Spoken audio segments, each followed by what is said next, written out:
What's up, guys, and welcome back to the entertainment room. VHS tapes can hold a lot of memories for us. For the first several years of my life, I still had and collected a lot of VHS tapes as they were still the most popular physical media, at least for a little bit longer there. And original copies I had, and also multiple recorded shows I got off of cable TV. I even had the iconic orange tape the Rugrats movie sold, which felt like quite the flex at the time. Just great memories from all the family movies I had growing up. Or if you're 2012's VHS, you just have a colossal collection of snuff films, basically, and just leave them laying out in the open in this creepy ass house to lure in curious burglars. I guess that works too. But if you've listened to other episodes by me, you could probably imagine that I was pretty hyped for this film when it released back in 2012, due to my found footage fascination. And on top of that, I usually enjoy short films and anthologies, so this film sounded like a fun evening. So does VHS live up to that hype for me, or is it yet another found footage flop? Let's get into it.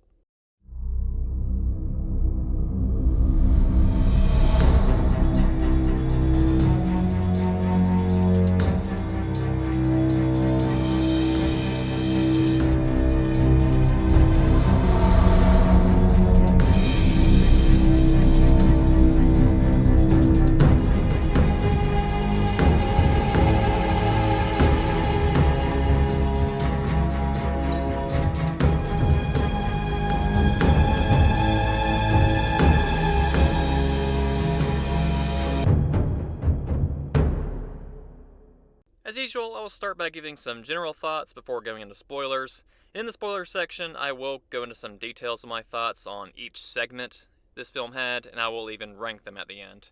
And this film was directed by at least 10 different people and written by about 11, all with their hands in different aspects and different segments. And VHS has now become a franchise, and that was an exciting idea initially. And I for sure have seen the first two films, and I may have seen parts of a couple others, I may have even seen the third or fourth. I don't know, but I never got around to watching all of them. And I've heard that they fell off really hard for the most part, even for stronger fans, but it would be good for me to visit the other sequels at least once. But today is about this original installment, and it follows a group of criminals hired by a third party to break into a house and steal a rare VHS tape. But of course, it just couldn't be that easy. Most members search the house further while one of them pops in tape after tape, seeing what is on them. Very simple storyline, and it starts and gets to the point very fast, and we in total see 5 different tapes, 5 different short films, and the bizarre events they contain. As far as how scary they are, this is an unsettling movie. No segment is perfect by any stretch of the imagination, or particularly traumatizing if you're fairly well versed in horror. But I think the creepiness is there, and each have their own charms that work at least for some form of entertainment. When I first saw the film, I was somewhat disappointed with the outcome. I can't remember why. I still won't absolutely praise every part of this film, but the film as a whole grew on me more and more over the years. And one flaw for me may be the characters. I don't hate on that aspect too much, as I don't feel like I need to like or care for anyone extensively, as these are quite quick films, just meant to be scary and to the point, weird, edgy, but overall just no one is that likable. Most everyone is quite hateable, actually. Most are assholes, criminals, perverts. So you won't really cling to anyone, but I personally don't think you need to. And the segments can still work if you're feeling that tension and skillfully built up scares. We don't always get that payoff in the end, but I still get enough to feel the need to rewatch it occasionally, and even now dedicate a full review to it. And as far as the overarching point of it all, while this is happening, I would not expect a clear answer, but again, to be fair, I have not seen all sequels, so this could be like a full circle thing later on at some point. I don't know. But I feel like the film ends with enough of a bang just by being a decent, schlocky horror film. But if you need a clear-cut conclusion, definite answers, then again, that may bother you, and it may or may not be explored in the sequels. The next thing, whether you're a fan of horror or not, each viewer has different turnoffs with horror, and just certain types of dark content presented. And VHS absolutely earns its R rating. Swearing is of course common, 240 uses of the word fuck common, and that's just one word. And you have a lot of trashy characters also, so this is to be expected. Not that swearing in general is trashy to me, I don't give a fuck, but that excessive use is there if that bothers you. And there are a handful of scenes of nudity and or sex, mostly just simply to be gratuitous, I'm sure, although some of it can be a bit uncomfortable, most notably one of the scenes in the first segment. If nothing else though, in all of this, you get karma essentially curb stopping the shit out of a lot of annoying and or bad people. So that also this is not a warm-up or gateway film to show your kids, friends, family to gently guide them into a love of horror. That's definitely not the case. And there's gore, but not a ridiculous amount, I don't think. Plus the camera work is so iffy. During like running and fighting scenes, it's kind of hard to make out too much clear-cut detail anyway. But all in all, the franchise has a following for a reason, so if you love anthologies and or found footage films, you should give it a go, I would say, if you haven't already. It's an intriguing watch. It won't be boring, I definitely wouldn't say, for most people. So now, let's get into spoilers. So our core group, our brave explorers into the mysterious house that they're being paid to go into, by someone they don't even know, they're douchebags. You won't like them unless you suck. And the first scene is a video they record to sell later. So our cameraman records a couple of the other thugs jump out, grab a woman, and lift up her shirt and bra. For the camera. And this isn't the first time they've done this. This is like a side hobby to appease the perverts that buy from them.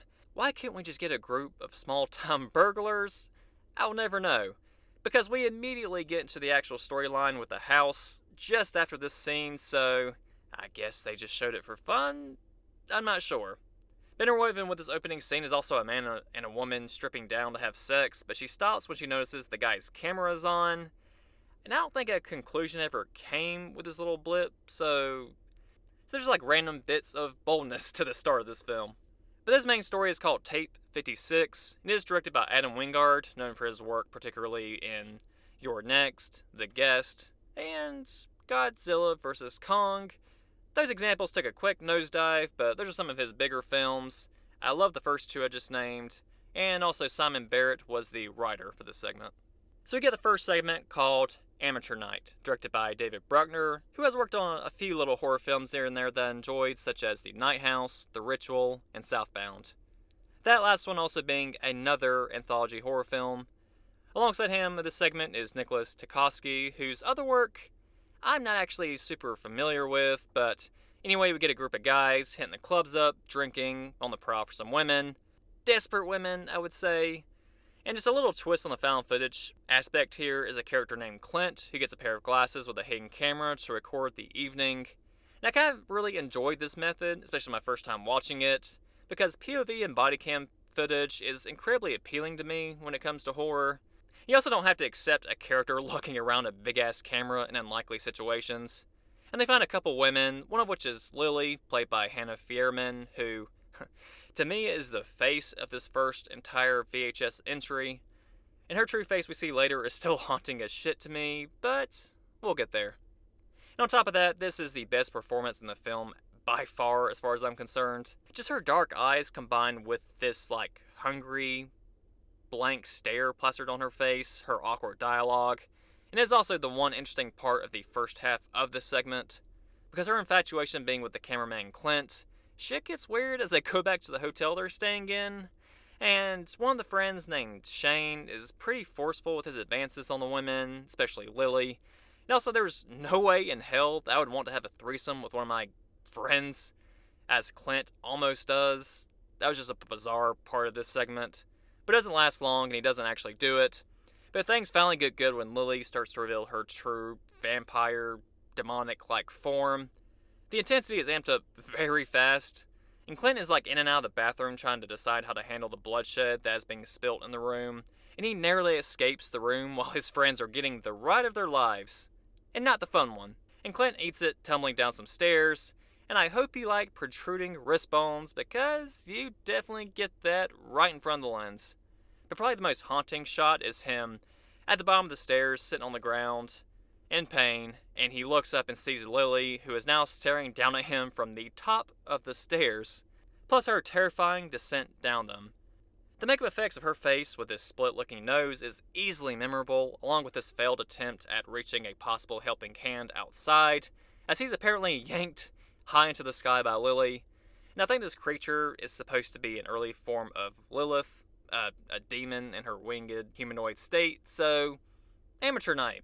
It was a cool little intro, a bit much in the middle with some of the kinky shit, but creepy as fuck, especially in the last half. Segment 2 is Second Honeymoon, directed and written by Ty West, who many may know by now for his films X and the prequel Pearl. He also worked on The Innkeepers and The House of the Devil. The story follows Sam and Stephanie on their second honeymoon. They seem happy at first, and the first part is mostly just basic banter between them and exploring some Wild West themed area, likely in the Midwest somewhere. And they become uneasy when a woman at night knocks on their motel door asking for a ride before just walking off and disappearing.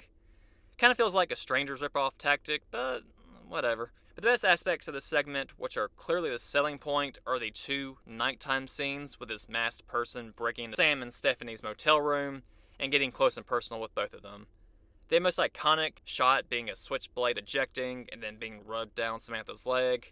Just that POV shot is really chilling still. It's also just even more haunting just to imagine the possibilities with this much vulnerability, especially in what appears to be a really cheap, sketchy looking motel. And one aspect I will call bullshit on though is that this intruder has a camera, but no night vision, no infrared, whatever. And I can see breaking into a room like this with some ease, but this bright ass camera light right in their faces? Nah. There are hard sleepers. I'm a hard sleeper. But no one is sleeping through such an intrusive, bright ass light right in their face. And this person is taking their time too, fucking with them, so I don't see how neither of them woke up. But now, I'm not gonna let it ruin the short for me. I'm not gonna let it ruin this segment, but it is a complaint I have. But I guess kind of a small one, if you really think about it. But this intruder did crack the code to actually waking up Sam from his apparently deathly slumber. All they had to do was put a fucking knife in his gullet. And the twist is kind of cool though, to be honest. The intruder is of course the stalkerish woman who knocked on their door. But all of this was also a setup. The woman and Stephanie were in it together, secret, murderous lovers. I wasn't sure where this segment was going throughout, but I think we did get a very subtle but effective payoff. Much more tame than the previous. And then before tape 3, we're back to tape 56, the OG segment. The little scenes from our core crew in between segments are okay. Some troubling shots as others explore the house. At one point we see that a dead man that was in the chair behind the TV with the VHS tapes has now disappeared. Segment 3 was really strange to me. The design of the killer, some static figure looking like a low-budget porno supervillain. I don't know if the style was designed by lack of budget or what, but the main antagonist did not land well for me. The actors here are probably the worst as well. Just another annoying group of 20-somethings, stalked by a killer in the woods. I didn't realize this until I read some trivia, but the name of the segment, Tuesday the 17th, that makes the previous Friday the 13th. Ooh. But seriously, a fine homage, I guess. Fuck it. But Glenn McQuaid is the director and the writer, and he played a role in some films I've heard but not seen. And those include I Sell the Dead, Stakeland, and again, The Innkeepers. And there are some almost effective moments and lines, but they're delivered in such a bizarre way, such an over-the-top way, that I don't always know whether to be creeped out or just laugh at the absurdity. The Wendy character, also the main one, just casually and randomly tells them that they're all gonna die at random moments. Just unexpected little exchanges like that keep it slightly interesting. But Wendy is just such an outlandish presence. The friends are likely confused and unsure how to respond to this, but after a goddamn death threat, I would like to think I would have bailed by now. It turns out Wendy has a history here in these woods, and she uses her friends as bait for this killer stalking these woods since her childhood. The kills themselves are fine, despite the poor effects of the killer, but otherwise the finale feels like a classic slasher showdown between the final girl and the killer, which could have been cool, but what does mostly take me out is a few things. She's aware that this is an unstoppable force, as far as anyone knows, so you've already escaped your childhood home. Why go back to fight it when you have been living just fine away from there? And also, why get your friends killed? You clearly were going to fight this bastard alone anyway. Do it your damn self. Or, to be slightly less of a dick, let them know what's going on when you're about to be face to face with a killer. Tune them in. maybe they could help you, which proves hilariously ineffective anyway. But yeah, Wendy is a baffling moron. Tuesday the 17th. Then we get segment 4, which has a foot-long length name, and it is called The Sick Thing That Happened to Emily When She Was Younger. With all that negativity, you probably think I want to trash this segment. I'm not. My bad, got some residual annoyance from that previous one. But this is directed by Joe Swanberg, who also played the husband Sam in the second segment, The Second Honeymoon. He also wrote the screenplay for a film called The Rental, which I just watched recently, that was okay. And I personally recognize him from a brief role in the first part of You're Next. I've just seen this film so many times, so he has a familiar face to me. But this segment utilizes computer cam footage, which is also a cool idea that has been done well in other films. But Paranormal Activity 4, for example, is a perfect example of how not to use it. In that review for that film, in my Paranormal Activity Ranked episode, I think I noted this segment in VHS as a much better example of how to utilize the computer cam trope. So in this story, we have a couple that talks over Skype. Emily and her boyfriend James are in a distance relationship, catching up frequently on the computer. And Emily is hearing things in her apartment, and she calls him each time she does. Especially by today's standards, we've seen a lot of these scare tactics used, but I still find this segment really effective and eerie all the same. One of my favorite moments being their terrified pauses after a little girl seems to sprint behind her and then out of the bedroom door, slamming it shut. Just put myself in that situation, just where the fuck do you go from there? Just that much vulnerability. And just that sense of dread as she has to witness all this with no real help.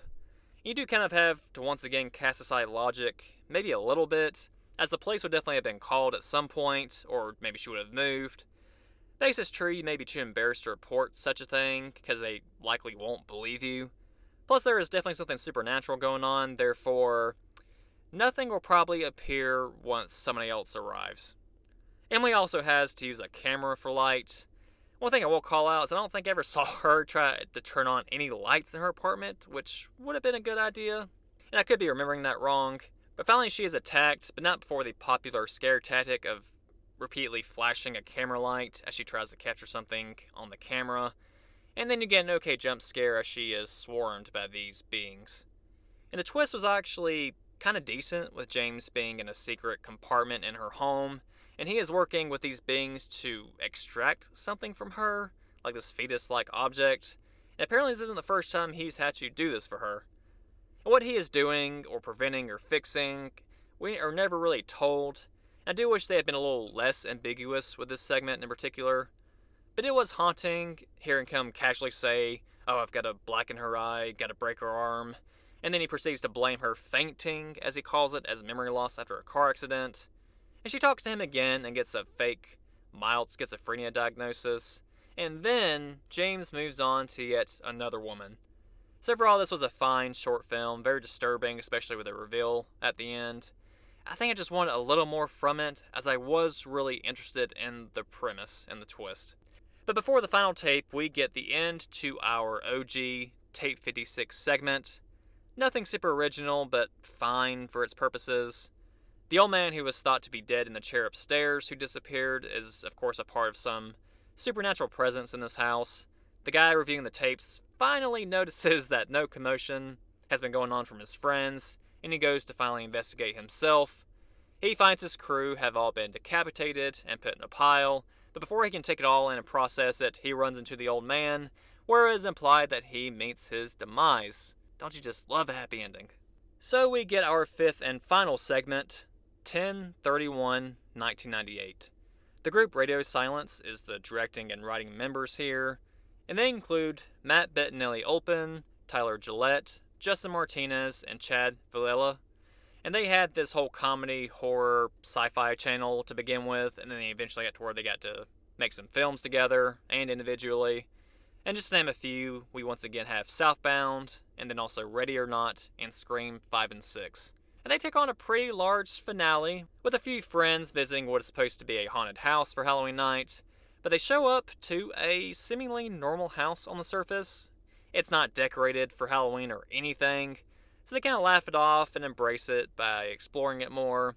And there's a bit of comedy in some aspects of this segment, mostly when the guys visit the attic finally and discover a cult with this girl where they have this ritual taking place. My favorite part is probably the confused looks on the cult members' faces when they notice the guys joking along, chanting with them, because they don't realize all this is real yet. But then the follow-up to this is a little lame, I think, with the arms reaching out of the walls and the ceilings, pulling the cult members into them. But one thing I will say is this group of guys are at least slightly redeemable versus a lot of the other characters in this whole project. I'd say it seemed to simultaneously agree rather quickly to put off their escape to save this girl that was in trouble. Although there's zero payoff to that, as she gets in the car with them, they drive away, just for her to disappear in the thin air, and the car dies on some train tracks, with of course a train coming, and that's the end of the short. But that is VHS. Before I rank these, I said earlier that these appeared to be random, which was a common complaint from people, and even myself at first. But there have been theories on them being subtly connected, and anthology films may not need to be connected, but it does help when you see things kind of, interconnect and tie in for a satisfying or even shocking finale. We don't quite get that here, but some things seem to tie in a little bit. But some of those theories mostly involve harvesting and eating organs. That's what kind of seems to be a theme in most of these stories. Possibly a group of members or demons feasting on different types of people. The second honeymoon actually doesn't have any eating or anything, but with all the blood we see in the bathroom at the end from the dead husband Sam, it is theorized that Samantha was harvesting his organs to help with some kind of sacrifice. And then the fourth one with Emily in her apartment, her fetus-like object in her body could also be viewed as a possible sacrifice, as well as all the other women involved. And I can kind of buy into this. It does help the film feel more cohesive, imagining this dark web or just simply this underground widespread goal, either to feed something in order to worship it, or maybe just even keep it at bay, whatever the case.